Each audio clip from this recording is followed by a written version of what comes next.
And what is your aspiration for your work, for your constituency, and how do you see yourself being in Parliament now? First of all, I would like to thank our AICC President Mallikarjun Kharge Saab for giving me this opportunity, and Sonia Gandhi Madam, Rahul Gandhi Sir, and our State's Chief Minister Siddaramaiah Sir, and our KPCC President DK Shivakumar Sir.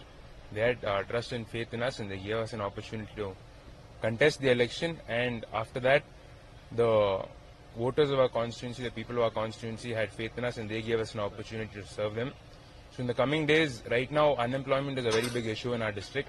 A lot of students have finished their degrees and yet they are unable to find jobs. So our first plan is to do some skill development for these students. Once skill development happens, automatically they will also be able to find jobs. So our first agenda is to provide jobs to the youth. Along with that, farmers are also in distress. So what happens is farmers pay insurance premium. There's a company called Universal Sompo Company which has been there in our district, which has been deployed by the central government under the Fasal Bima Yojana scheme.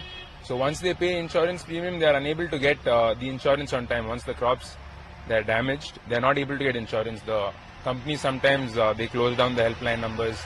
So farmers are also in distress. So to get their insurance on time, this is also one of our key schemes that we are planning to implement correctly. Along with that, there are some localized issues as well. So in the coming days, we will work towards solving all these issues, and be it any small issue or big issue, I'll be accessible to the people, I'll be available to the people.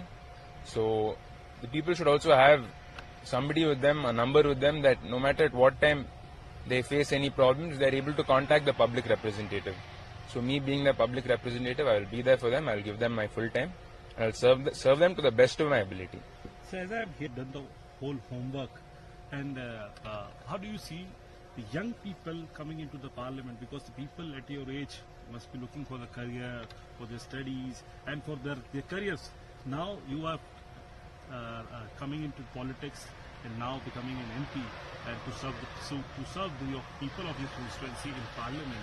So what message do you want to say to the young India of our country?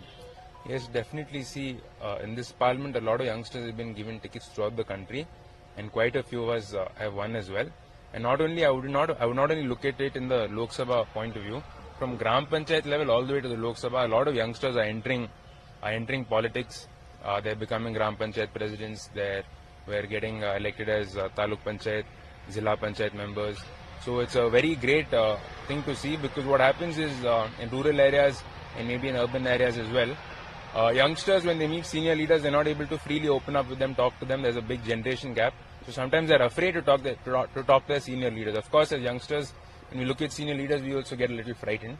So when youngsters are coming into this leadership role and they're entering politics and they're contesting elections, the generation gap will be bridged, and youngsters will be able to connect with the younger generation well, and their problems will also be able to sort it out better, I feel. And the most important thing is the problems need to be heard first.